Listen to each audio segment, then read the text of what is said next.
Simulizi za CX. Katika nchi ya kale ya Eldoria, ambapo anga ilikuwa inang'aa na misitu ilikumbatia siri kwa upepo, aliishi joka aitwaye Zephyros. Alikuwa mpole, mwenye hekima, na macho yake ni kama nyota za zamani.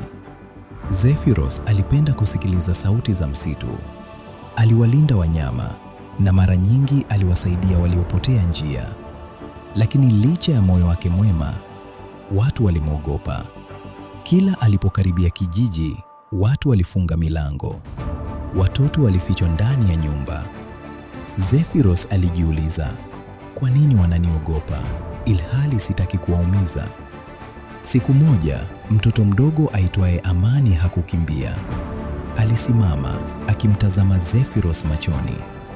Amani akasema, "Una sura ya mtu mbaya," alisema kwa sauti ya upole.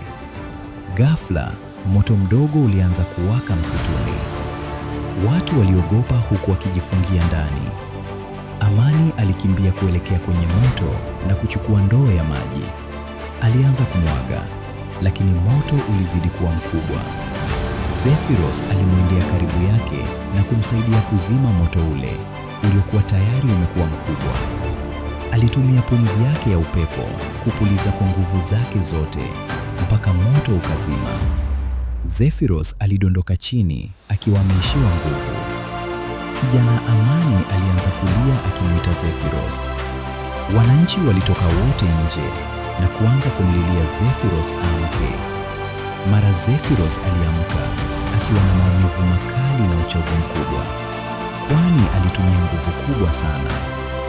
Wananchi walifurahi na kuanzia hapo walimpenda Zephyros.